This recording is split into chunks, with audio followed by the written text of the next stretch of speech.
Call to order the Isle of Wight Planning Commission meeting for February the 24th, 2026. At this time, we would ask Commissioner Gibbs if he would give us our invocation. Let us pray. Father God, we thank you for this day that we've so far witnessed. Father God, as we gather to do the business of our community, Father God, let us do it with a sense of understanding. Guide our thoughts. And for you, we seek your direction in all of the decisions that we make. Let it be best for all of the citizens. It's in your mighty name that we pray. Amen. Amen. It's time for all to stand for the pledge of allegiance to the American flag. I pledge allegiance To the flag of the United States of America and to the republic for which it stands, one nation, under God, indivisible, with liberty and justice for all. May be seated. At this time, we ask for roll call. Bobby Bowser, Present. Brian Carroll, Here. James Ford, Here. Jennifer Boykin, Here. Raynard Gibbs, Here. Matthew Smith, Here. Brian Shotwell, Here. George Rawls, Here. Keith Johnson, Here. Thomas DeStefano. Here. Chairman, you have the floor. Thank you very much. This time, Ms. Rainey, are there any actions to withdraw or table? There are no requests this evening. All right, thank you very much. Let's move now to the approval of the agenda for this evening. Is there a motion to approve the agenda? So moved. Second. All in favor, say aye. Aye. Opposition? Being none? Okay. Now we move to the consent agenda, the minutes, approval for the minutes. There is a correction I'd like to make. On the minutes, it says that Chairman Bowser opened the nomination for chairman. That was Attorney Jones that opened it.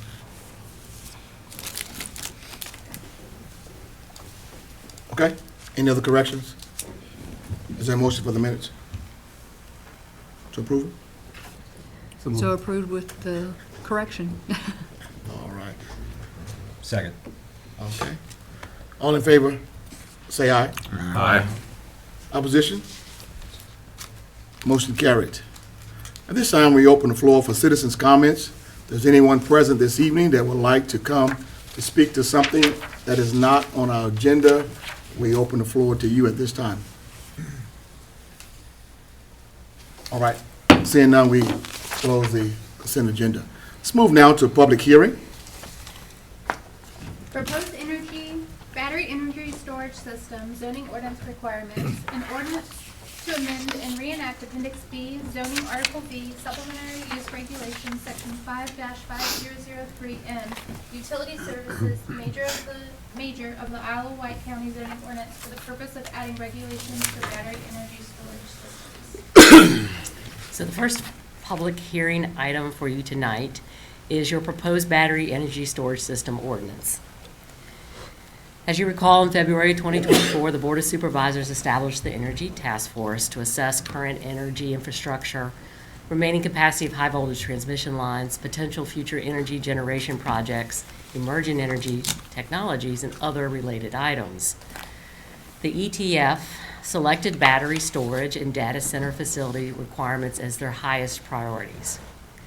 Staff then proceeded to develop a draft ordinance based on models from other jurisdictions across the state, as well as including performance criteria from the county's own solar facility ordinance.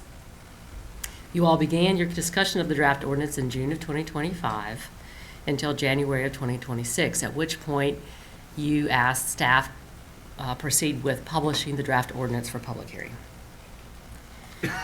So the draft ordinance summary includes, or it's intended to follow the utility scale solar energy generation facility requirements in Section 5-5003M of the zoning ordinance, which includes supplemental use regulations for major utility services under our civic use types. Provisions of the ordinance include the following: definitions, application requirements, technical standards, public safety standards, setbacks, screening, and noise standards, site layout requirements, as well as decommissioning requirements that are to follow the solar energy facility requirements. I have a full copy of the ordinance if you'd like to put that up on the screen and discuss it further, but I'll be available for questions following the public hearing. All right. We open this public hearing. Is there anyone present like to speak?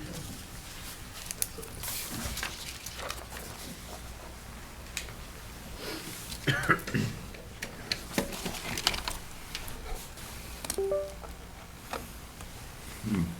you pass those out too?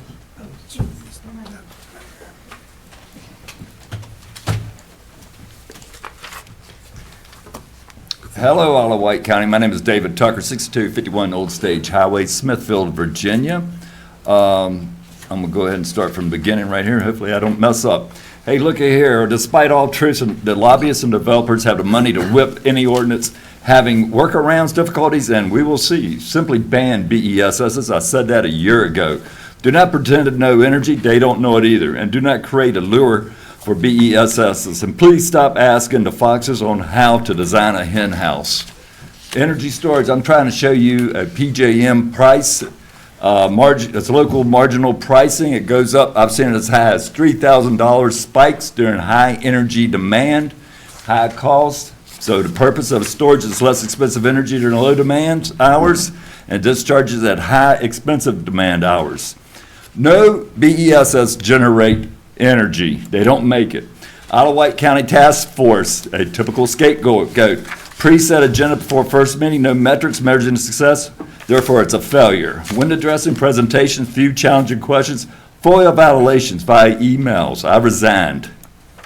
Sewer, they monitor the State Corporation Commission, the state senators and delegates.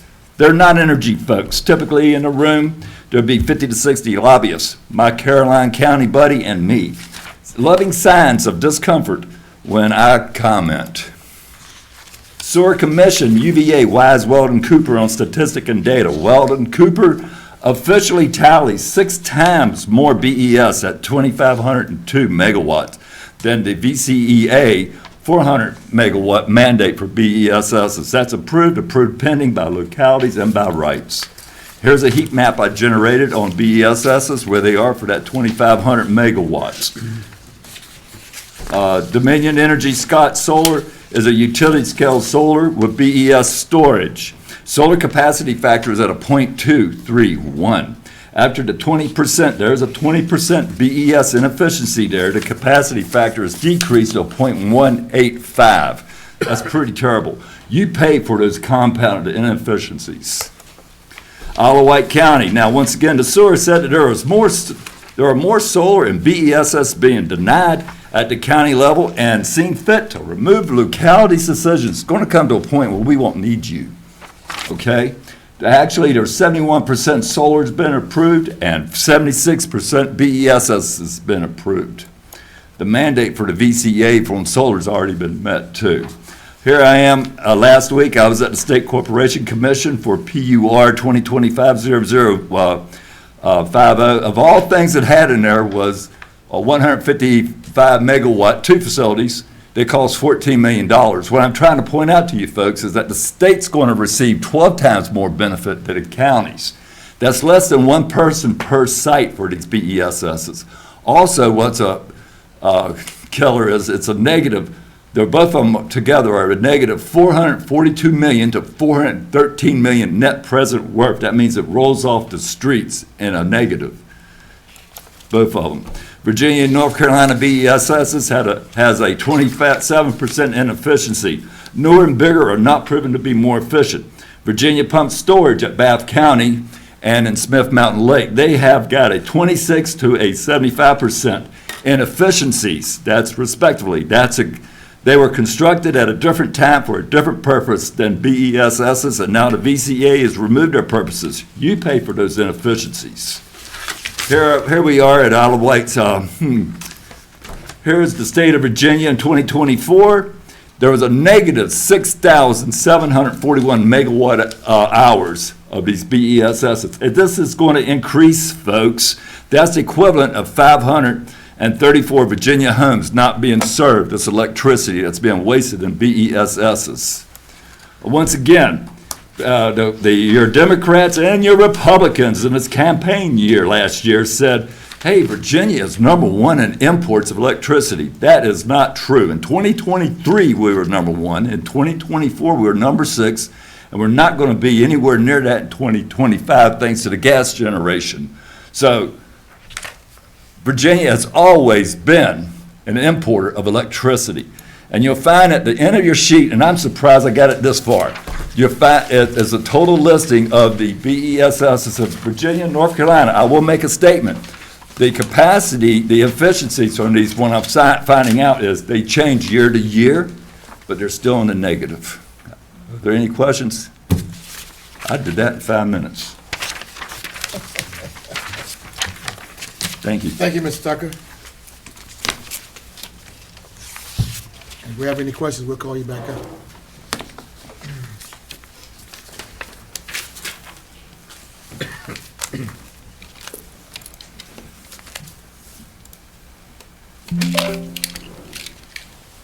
All right, is there anyone else who'd like to speak for or against this application? Please come forward. Give us your name and address, please. My name is Greg Cresswell. Address is 3400 West Lee Street, Richmond, Virginia. Chairman Bowser, members of the Planning Commission, as I mentioned, I'm Greg Cresswell. I'm a Senior Development Manager with AES, located at 3400 West Lee Street in Richmond, Virginia. Thanks for the opportunity to speak with you this evening. You may remember AES is the owner and operator of the Windsor, Cavalier, and Sycamore Cross solar projects, all located here within Isle of Wight County. But this evening, I'm in front of you as a representative of a pioneer in utility-scale battery energy storage systems. AES completed its first BESS project and was operational in 2008. Since that time, we've built over 20 utility-scale BESS projects with over 1,800 megawatts. And this experience reflects AES's proven capability to develop, operate, and maintain BESS safely and reliably. The draft ordinance, which is the subject of tonight's hearing, has many requirements which will assist Isle of Wight in maintaining responsible growth for energy facilities. However, several points in the draft appear to be more focused on specific physical requirements for equipment and the facilities, as opposed to general siting and zoning conditions which would typically be found in such an ordinance. Paragraph 5, Section 2 states that BESS shall meet the ordinance requirements for all utility-scale solar energy facilities unless otherwise noted. As I know you're aware, this language indicates that 2% acreage cap from the solar ordinance would be applicable to BESS. Capping the use of prime farm soils and soils of statewide importance for the development of BESS also restricts revenues which benefit Isle of Wight by significantly exceeding revenues from most of the current land uses. Additionally, in alignment with decommissioning requirements with solar, BESS decommissioning will ensure that conversion from crop production to BESS facility does not eliminate the land from reversion back to crop production in the future. In general, BESS from a quantitative land use perspective is not comparable to solar, as it needs only a fraction of the footprint to meet the same capacities and revenues. Paragraph 5, Section 3 makes reference to a noise study at the time of application, using measurements of reasonable number of sampled locations. Sampled locations cannot be provided at application, as the modeling would be based on a conceptual design with nothing in the field. The language requires clarification. It should also be noted that changes in equipment, manufacturers, and models, and therefore their associated sound generation characteristics, are common from the time of CUP application until the start of construction. As such, language should provide the capability to change manufacturers, provided that the project still meets the required sound level thresholds. An alternative might be to require compliance with the applicable sound requirement at final site plan, as opposed to the actual time of application. Paragraph 5, Section 4, letter C, states that all battery storage equipment shall maintain a minimum 100-foot setback from a security fence, with an additional 250-foot setback from all public roads and property lines. As we understand this, this would lead to a combined 350-foot setback for the project, required between the edge of a parcel and the facilities themselves. This leads to more land in an approved project being removed from its prior use unnecessarily, And additionally, there are areas where exceptions could potentially be made in the ordinance, such as providing smaller setbacks on land already in energy use. Paragraph 5, Section 4, letters E through L, are all safety related with several points focused on the emergency response plan. While there is valuable information in these regulations, most of these requirements in the draft are related to fire and building codes. These would be detailed in the codes which are already referenced, to which any BES must comply, and these are not zoning regulations. Requirements to meet with the local fire and safety, to provide and review an ERP, and to abide by all applicable codes would ensure that BES is built to the same standards that Isle of Wight, to protect Isle of Wight's interests. As an example, letter E specifically states, access to all batteries and electrical switchgear shall be from the exterior for normal operation. While you may have an understanding of the intent behind this language as a participant in these conversations, the language in an ordinance is to be a guide over time and to assist future county and staff and businesses in understanding where and how to appropriately locate a facility. This language should be left to the building, safety, and electrical codes and standards. Thank you again for allowing us the opportunity to speak to you this evening. If after tonight's meeting you're still interested in seeking clarity or alternative viewpoints on BES or any topic similar, AES would be happy to assist through conversations or even with convening a workshop. Thank you. Thank you. You did that in 5 minutes and 20 seconds. Sorry. Gave you extra 20 seconds. All right. Anyone else like to speak?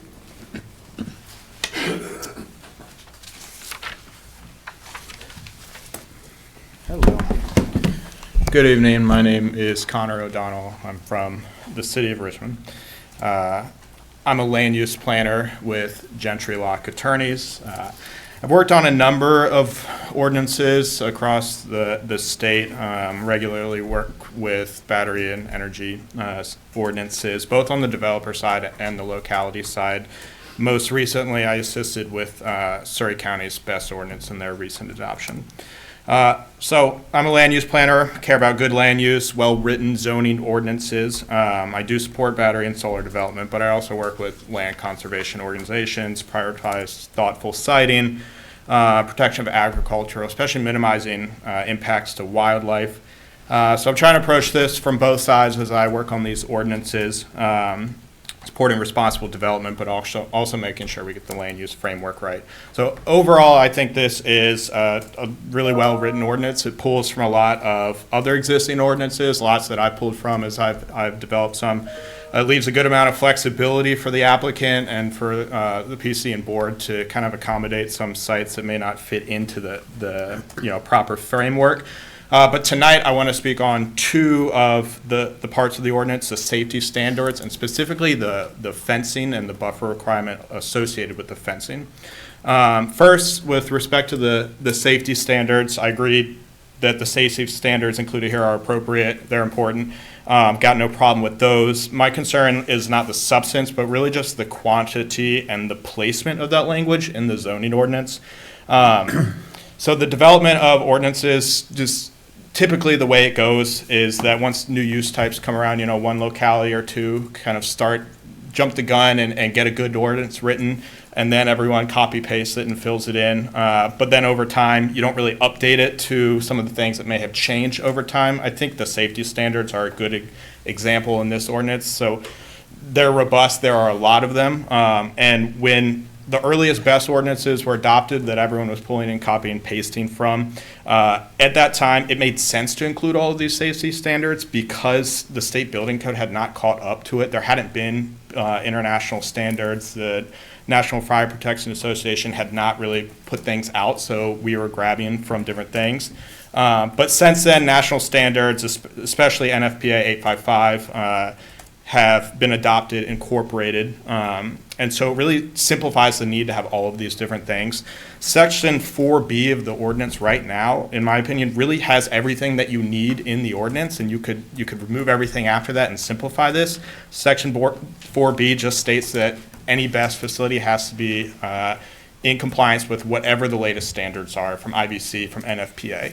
And so everything else that's in the ordinance is really just standards pulled from different timelines of those codes. And so you can just simplify it and say, you got to have the most up-to-date. And again, the most up-to-date are from 2026. Virginia's just in, the 2021 building cycle, which has 2020 standards. So my suggestion would be that leave section 4B as is. It encompasses everything that you need it to. It will change with the times, and there won't be any confusion long-term about all these other standards in there. All right, the second thing I'd like to address specifically is the fencing requirement, specifically the requirement that the fencing be located 100 feet from the equipment footprint. That's a really unique requirement. I've looked across all ordinances, and I can only find it in one other locality in Fauquier. But there are some pretty significant, unexpected impacts from having the fence at that location. So when you require a fixed 100-foot perimeter around a facility, the impact actually scales with how small the facility is. So the smaller the facility, the more land area will be included in the fenced area. For example, a 5-acre, best facilities are between 5 and 25 acres typically. At 5 acres, you need 5 acres of additional land fenced in. And so, we're not talking about the general buffer requirement. You can have as far as you want from different property lines, just that fenced in area. Instead of requiring the fence to be next to the equipment like you would at a substation, kind of arbitrarily requiring it to be 100 feet over, just, again, 5 acres doubles. So you have 10 acres of a project footprint for a 5-acre footprint. So if you go up to a 25-acre project, you need 35 acres total.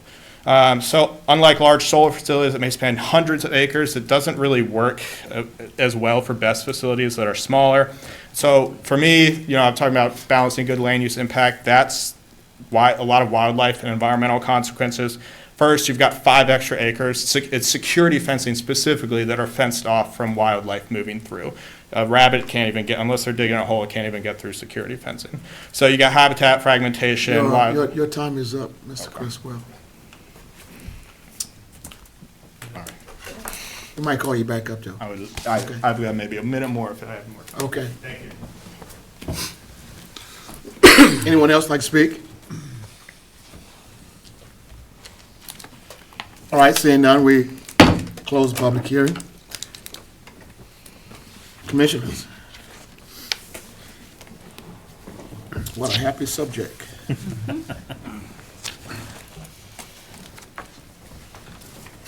No secret where I stand on it. They took care of that today. Yes, they did. I would like to ask Ms. Cresswell, though, if you can come back up for a moment. I've got a question for you. Yes. Oh, I'm sorry. I think it was Mr. O'Donnell. Oh, yeah. I got the wrong name. That's all right. Please forgive me. Yeah. Talked about best practices, best ordinances. What's the best ordinance written that you've seen, possibly? I have to say the one I wrote in Surrey, but I think typically whatever the newest one is the best because they're just pulling from everyone as long as you can incorporate. So I do think, I didn't hand off Surrey's and they stopped editing it. They worked on it after me, so if I'm tooting my own horn a little, but they continued to work with it for what worked for them. But what I liked about that was just, again, simplifying some of the language. And 2, we worked within some of their concerns about the fencing. They had similar concerns about where to put that fence and where the impervious area should move. So I like Surrey's, everyone's adopting it now. So, yeah. Okay, thank you. Yeah, no problem. While you're there, does anybody have a question for Ms. O'Donnell? I do have I'm one just curious, were you invited to speak here tonight?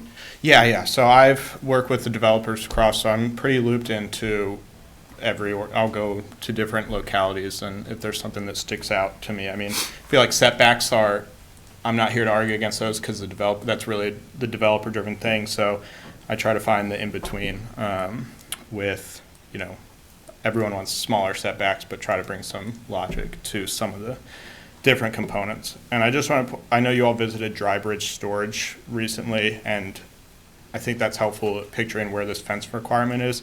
Their fence is between 20 and 35 feet away from their battery storage, and there are multiple instances at 50 feet away from the storage facilities that there are trees. So this fencing requirement could also incidentally have a developer cut down trees to put the security fencing 100 foot away. So that was one of the wildlife impacts I didn't get to. All right. Thank you. Thank you very much. Yeah, thank you. I have a question for Trenton or Amy, either one. When we visited Dry Bridge, we were initially supposed to visit another facility, right? Yes. And we asked Dominion at Dry Bridge why we couldn't tour that facility, and the answer was we're not at liberty to discuss that. Yeah, so the way they explained it to me when I asked about that facility is that they felt like that the one that we visited at Dry Bridge would be more like the ones we would typically see or see applications coming in. Whereas that facility apparently was a lot smaller and didn't have everything that a typical battery energy storage facility would have. That's how it was explained to me. They thought that the Dry Bridge facility was a better example of the size and the layout. One thing I did fail to mention as I was leaving the podium was just to make you all aware that both the House and the Senate of the General Assembly did pass a bill on the 18th, Senate Bill 443, and I can send a link out to you all. Just to make you aware, if it does get signed by the governor, it would actually make battery energy storage systems that are an accessory use to existing solar facilities a by right use on pieces of property that were already approved for the solar facility. Although there is a caveat to that they would still have to meet all the performance criteria at the local level. So I just wanted to make you aware, as you're watching the General Assembly, that that could impact us in the future. But not right now.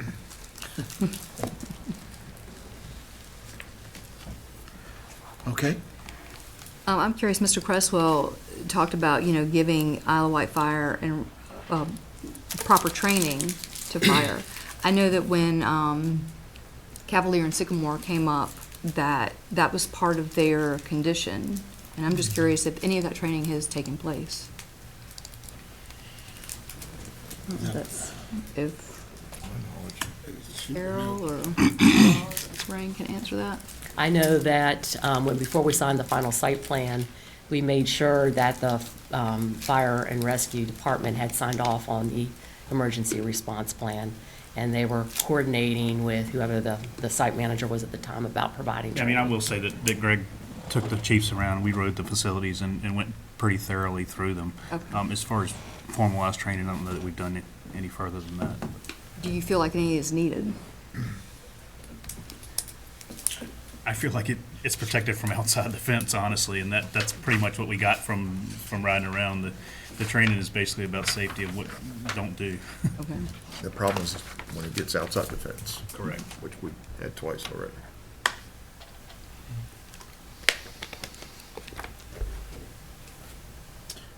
Okay. Any other comments, questions?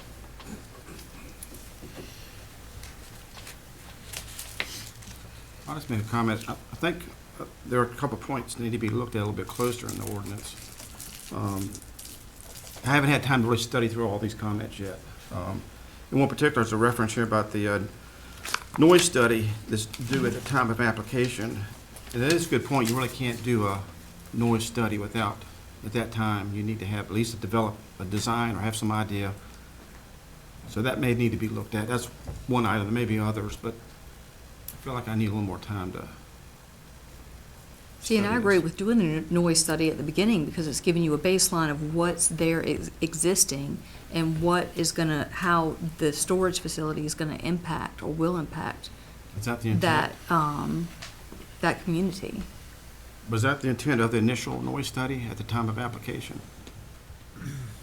Yes, so the way that it reads, it says, that they're supposed to demonstrate the average noise generated from the BESS, and they should have those noise contours from the equipment that they propose to use, what the maximum level should be, and what they can do to mitigate anything that would be, exceeding our maximum noise levels at the time.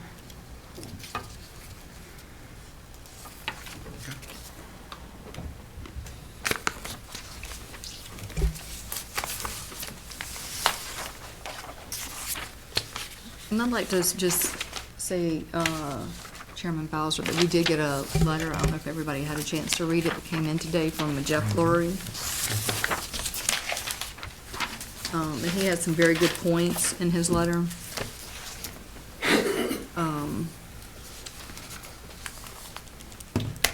And one thing he did say in the letter that he wasn't for Or against. or against it. Just wanted to make some points in there Yeah. for us. But his concerns were more centered around multi-agency emergency response plans and how the current staffing levels will, could be impacted by that, and the fiscal impact of that too.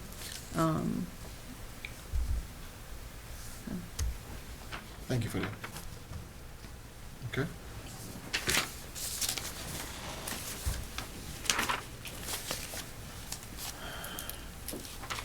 Is there anything else we need to talk about?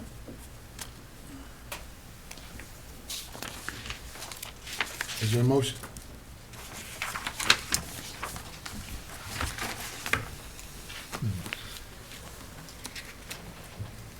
Sounds like Mr. Johnson would like another month to review. I'm Well- hearing it, but I haven't heard him say anything. Okay, well, I move that we table this to the next meeting to allow more time to review the comments. Okay, is there a second?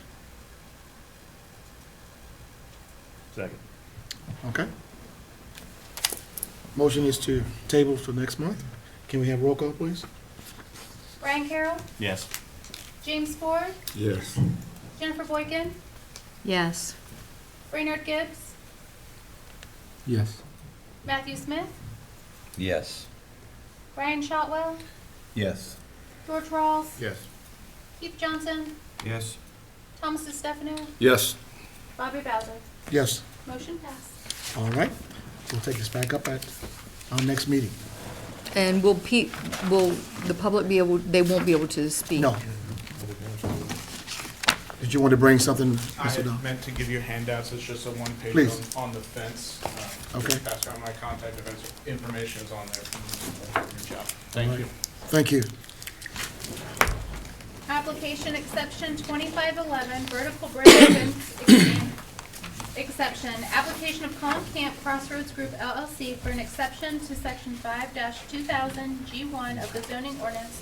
The purpose of the application is an exception to allow for an 8-foot fence to be installed in the property. It's a public hearing. Come in. I'm sorry. Application AGF 26-1, Old Stage Satellite Communication Facility, Moonlight District Removal. Application AGF 26-1 of Deborah DeShiel, Elizabeth Shabbat, and Joseph T. Epps Jr., property owners, to withdraw 1 acre of land located on Old Stage Highway on tax map 0601043 from the Moonlight Agricultural and Forestal District for the purpose of constructing a communication tower facility. Good evening. Trent Blow with the planning staff here to present the application. Details are, as Ms. Amanda stated, tax map number 0601043 in District 3. Current zoning is RAC, or Rural Agriculture Conservation. The request aims to remove an acreage associated with a communication tower from the Ag and Forestry District known as Moonlight. The remaining acres will be included in the Ag and Forestry District if the withdrawal is approved. Background information: the Moonlight District was created in 2012 and then renewed for 10 years in 2022. There was a conditional use permit for a communication tower approved in April of 2025 for this property. That's the project noted in the previous slide. At its meeting in February of 2026, the Ag and Forestry Advisory Committee recommended approval of the withdrawal request. This is a property map just showing you the location of the property. It's highlighted in yellow. Approximate location of the communication site is noted with the site notation. This is the Ag and Forestry District map. Moonlight is the dark green color. The property is approximately right here.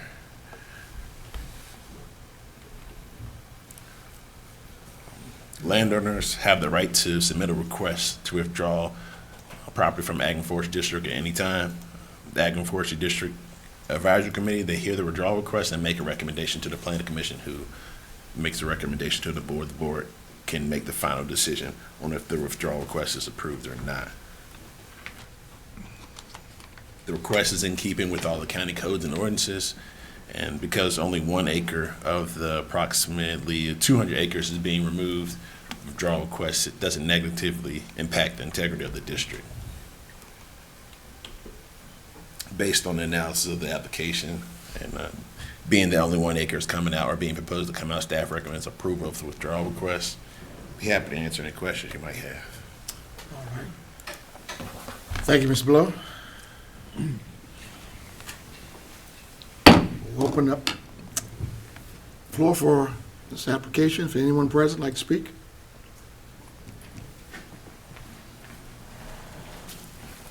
Good evening. Colin Camp from the Crossroads Group, 454 West Valley Ave, Elysburg, Pennsylvania, 17824. I am here on behalf of Vertical Bridge, who is the owner of the lease of the 1 acre. They're looking as along with the landowner to make this 1 acre in compliance with the county codes. All right. Thank you, sir. Anyone like to speak for or against this application? If not, we close the public hearing on this. Commissioners? Mr. Chairman, I think this is probably just an administrative thing. This was intended to be removed from the district prior to the original proposal, and I would move that we motion to approve. Second. All right, have a motion? Roll call, please. Brian Carroll, Yes. James Ford, Yes. Jennifer Boyd, Yes. Raynard Gibbs, Yes. Matthew Smith, Yes. Brian Shotwell, Yes. George Rawls, Yes. Keith Johnson, Yes. Tom Stefano, Yes. Bobby Bowser. Yes. Motion passed. All right. That is This was go to the board for- March 19th board meeting. Okay. Thank you. Is there any old business that we have to discuss this evening? No old business. No business? Okay, then let's move to new business. Mr. Chairman, I like to bring something up. At our last Board of Zoning Appeals meeting, we had an application for a duplex. And what it is a single wide, it's the same footprint as a single wide mobile home, but it has 2 separate units. Most of them are 1 bedroom, 1 bath. We approved it for Ponds Trailer Court, right here on 258. I guess the reason I bring it up, we may want to make a change to the zoning because they're not allowed. What this would do and could do is add some workforce housing or some, low-income housing. And maybe just require them in trailer parks. But this was the first one that's been built in the state of Virginia. It's the first one that's here. I'm sure we're going to see others that this is going to come up again, so maybe something we want to think about changing his ordinance for. Okay. What's the square footage of that, Commissioner Rowe? I'm not sure. It's the same footprint as, it's 76 by 16, 16. 15. It's the same footprint as a single wide. Okay. Okay. But this is the first one, and I'm sure we're going to see more of them coming up that we may want to make changes for. All right, thank you. Let's move to the application, please. Amen. Section 2511, vertical bridge fence exception, application of Colin Camp of Crossroads Group LLC for an exception to section 5-2000 G1 of the zoning ordinance. The purpose of the application is a exception to allow for an 8-foot fence to be installed on the property. Hello again. This is the same property from the previous application, still parcel number 0601043. And the purpose of the request is to allow for an 8-foot fence.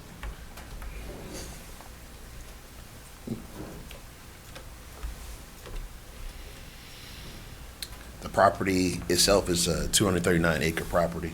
Again, a conditional use permit was approved for a communication tower, for communication satellite array in April 25. The plan is to replace an existing 6-foot fence that was approved on the site plan with the 8-foot fence. The applicant's request is to section 5-2000.G1 of the zoning ordinance for 8-foot fence. The applicant wishes to install an 8-foot fence with the 7 feet being chain link fence and topped with 1 foot of barbed wire. Company standards require a minimum of 8 foot for security purposes. And this is a part of the Amazon Leo project, and I'm assuming that the security purposes, that's the security standard they're following.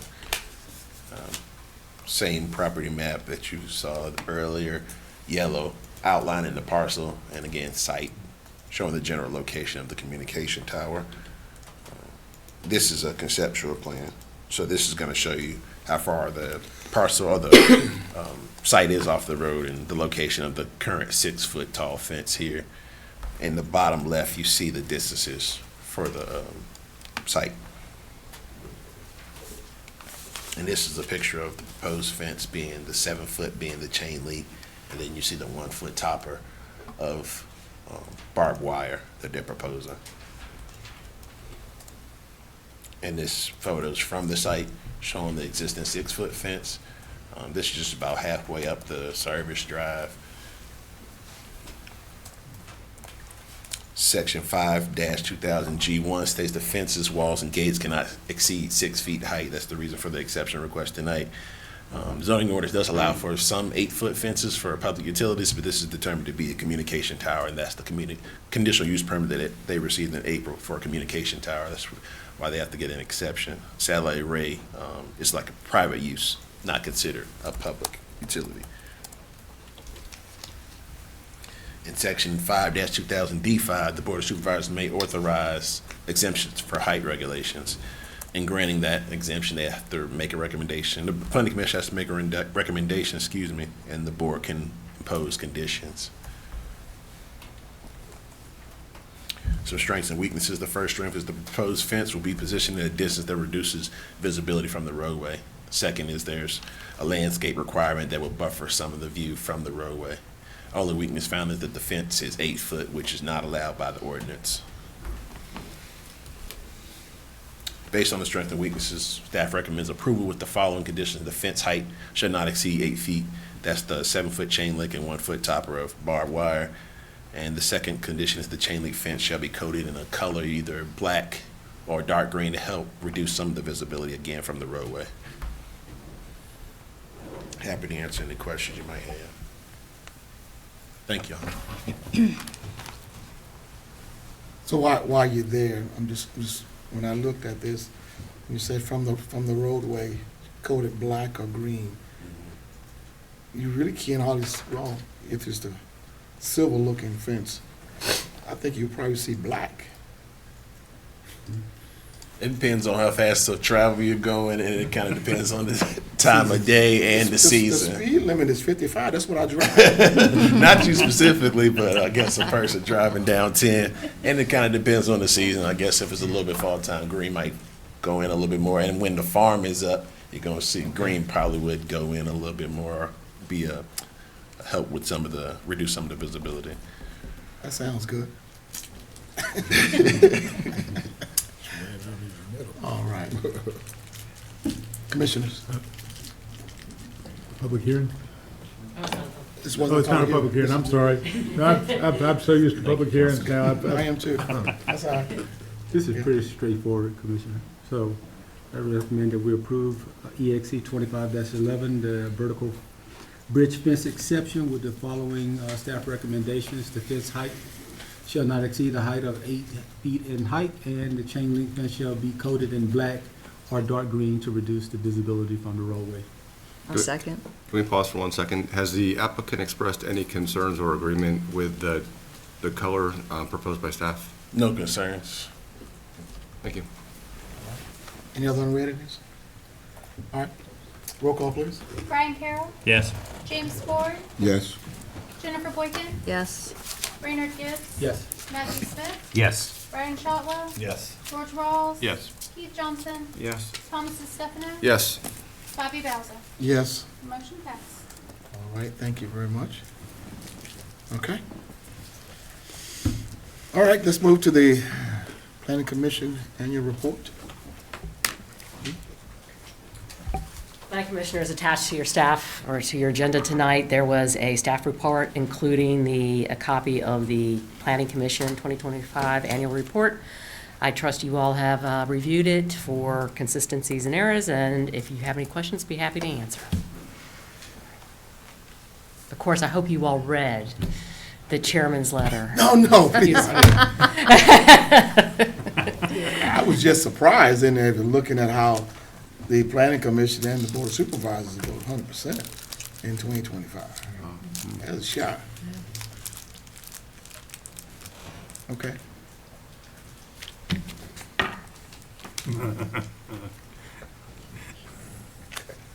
He'll never tell. What'd you see, man? You talk about my letter, man? No, sir. Okay. Any questions? Anybody? I have a question for Amy, but it's related to Windsor Solar. Have you had any complaints from any residents complaining that AES has damaged property? Not a specific complaint, but Mr. Jimmy Reynolds down on Knoxville, I believe he lives on Knoxville. He's been in communication with the construction company. I know a lot. He doesn't necessarily complain, but he definitely has relayed some communication that he's had, like, because the last condition, I believe, of the conditional use permit required a berm to go around his entire property. And there's been some conversation in between the construction company and him on if that's still necessary. He doesn't want it to surround him. But that's the only real communication I've had as far as the property, not a real complaint. Okay. I've had a phone call. I was just curious if they called the county. No, ma'am. Okay. Trenton, is burning permitted on that project? No, I mean, we don't really permit burning in zone. It's not like something that we. They would have to do it in accordance with burn requirements that are managed by Fire and Rescue. Is it considered an agricultural burn?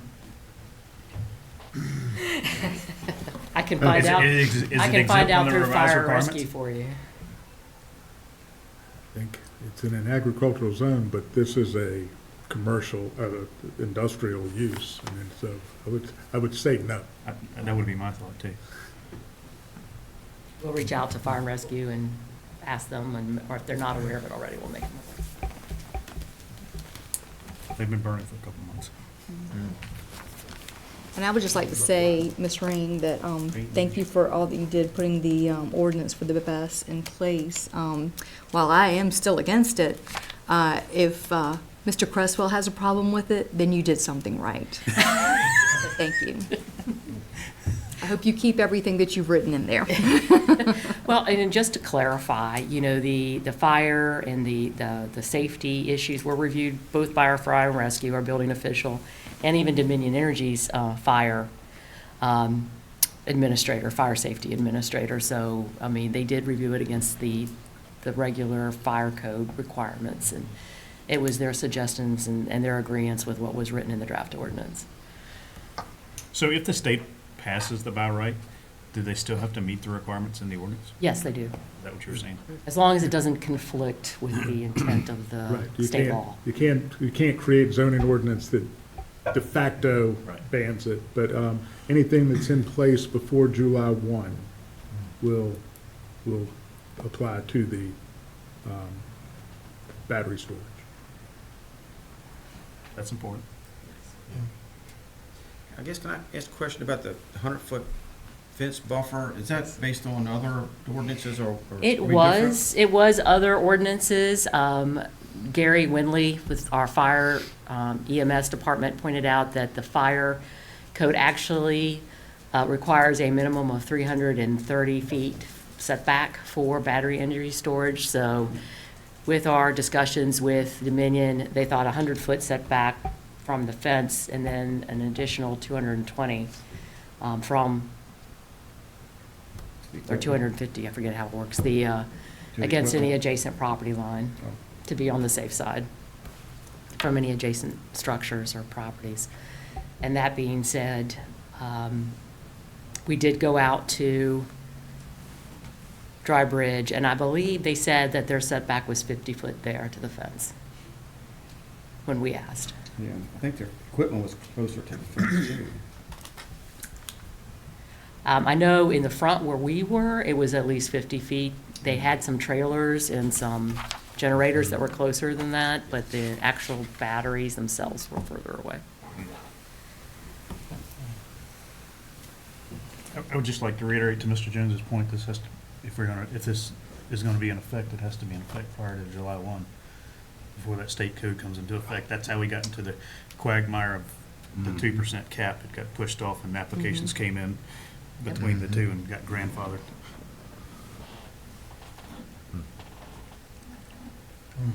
Okay. I hope we don't have to do a whole lot of catching up to the ordinance like we've done with solar. Right. Just might have to. Okay. Any other comments? Yeah, I had something for staff. Amy, thank you. I know I sent you an email yesterday. I think the rest of the staff received maybe the comments on that. I appreciate you putting that together, and I'm sorry that I'm sitting here without it in front of me, but I've been locked out of the county right this second, so I can't look at it. But I wanted to open some dialogue specifically in what we could do in regards of some of the planning requirements and maybe within some of the rural communities for some of the businesses that might be smaller businesses that are going to be maybe looking to do some things within the rural areas. And that was my premise there. Of course, nothing would be involving solar or any of what we've been discussing tonight. But I was just thinking, what can we do to keep the rural environment the way that it is, and maybe just next month we could have some dialogue about that, and maybe have the commissioners talk about that, and maybe we could come up with something that would be of benefit to the smaller businesses in the rural community. We can certainly talk about it, but I'm going to let you all know that in the next month or two, we will be bringing you a series of at least 22 zoning ordinance changes for you to look at that are housekeeping items that staff has identified as being problematic and that they conflict with either current practice or they're outdated or they actually conflict with state code or other parts of the ordinance. Some of the corrections or reductions we'll be looking at include the landscaping ordinance. So I'd rather not leapfrog all of that process together because we've been holding off on these changes to let the battery energy storage and the solar ordinances go through. And so we would like to maybe take it in turn with our other ordinance changes that we're going through. And I know that we are also been tasked with developing a data center ordinance as well. So we are also trying to work on that at the same time. Are you gonna bring that to a part of our regular meeting, or is that something like Yes. maybe have a work session, you think? We'd like to, depending on the workload for next month's meeting, I'd like to go ahead and just have it during a regular, like tonight is not particularly busy. We did have a couple of applications, but, probably be out of here by next 7 minutes or so. Yeah, I predicted 6:50. I'm 3 minutes off. 3 minutes over. That's because of you. I know. Well, I wasn't here last month. I had to make up for a few things. Would you be bringing all 22 changes to us? Yes, ordinance there are a changes? lot of things, like, for example, there are still references to Planning Commission and the Board of Supervisors approvals for final site plan approval. That hasn't been in place in 10 years. That needs So to be there's some taken- things that we won't even need to hash out. Exactly. Okay. And there are some things, like setback requirements and, that need to be, made uniform with each other. We're not sure where they came from or why they apply the way they do, but we'd like to straighten that out. And then there's a couple of things in the landscaping ordinance, like, staff's been discussing the, how well some of the drive aisle landscaping requirements or foundation zone requirements are actually, succeeding. So those are some of the things that we could probably look at modifying. Is there any way, since it's, quite a few, that you could send that out to us like ahead of the agenda? So we maybe have 2 weeks to review it instead of 5 days? It's all dependent on workload. I'll see what I can do. And we can start doing an introduction, and then if you all decide you want to have a work session where you look at it more in depth, we can certainly do that too. Well, the question I had regarding Mr. Smith was there something in particular that triggered your comment or concern about that, that we should be apprised of? I know that there's been some information about the Darden store, that project, and I don't know if I'm getting accurate or not. I was approached in regards to that specific project by a member of the Board of Supervisors, and so that's why I wanted to bring it up. And then as I started thinking about that specific project, and I'm going to apologize not remembering the other small store. Connors. They did not have that, but I was thinking about if there had been some requirements, how that would have impacted them as a small business. And so that's the reason that I brought it up. And in my email to Ms. Ring, I'm just open to getting better information and seeing if there's things that we could do that would help us in how we're presenting the rural community. Meaning, in an industrial area, I understand completely why you would want to have more coverage. But in some instances, in a rural community, it may actually change how that community looks in a way that potentially would not meet what we're trying to accomplish within the county. So it was just more informational for me to try to have some dialogue with the rest of the commissioners and their thought process.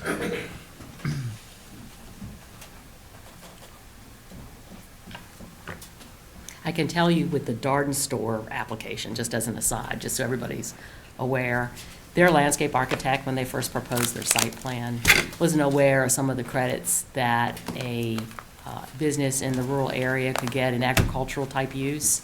For example, he had proposed perimeter landscaping around the sides and the rear. Well, when you're in agricultural use adjacent to another agricultural use, you don't have to install that buffer. There was also a reduction in the foundation zone landscaping and the parking lot landscaping that we were able to reduce so that they were able to get credits. So you can do certain things to reduce the number of points that are required, like using all native species, installing a decorative fence, like a split rail fence. You can get points for that, or some other, putting more landscaping or facing the building a certain way to try and, reduce the amount of energy. Just an example, there's a long table in our ordinance that talks about all the points you can earn, to include preserving existing trees, which is the best way to do it.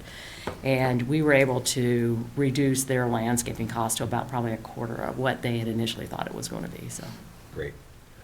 Like I said, there was a lot of uncertain information that, uncertainty in the information I was receiving, and so I appreciate you clarifying some of that. Sure. Again, I was just using that as an example of one project that, yeah, I think from that information, I think when we bring that up based on in the future, as you discussed with some of the other things that we want to go through, I think we could then just look at it at that point and just see if there's anything that we feel would be appropriate or not. Okay, is there a county attorney's report this evening? I won't be at your next meeting. Andy Rogers will be here for me. We didn't get one. We didn't get a motion for the annual report. No. Oh, we did, okay. I'm sorry, please forgive me. Is there a motion to receive the annual report? So moved. No. Second, third, or fourth? I don't care. Okay, who's going, which one do you got? I got Ford as the motion. Ford? Ford. Ford ain't say nothing. Oh. Mr. That was Mr. Gibbs over there. Mr. Gibbs. And Jennifer is the one. They're both bald-headed, I Okay, Jennifer second. Got it. That's fine. Don't listen to Jennifer.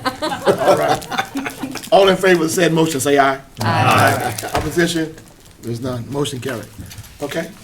And Mr. Jones will not be at the next meeting. All right. Is there a managing director report? No. I'm sorry. Okay. Is there a planning director's report? There is none. Okay, all right. Is there a motion for adjournment? Move for adjournment. All in favor, say aye. Aye.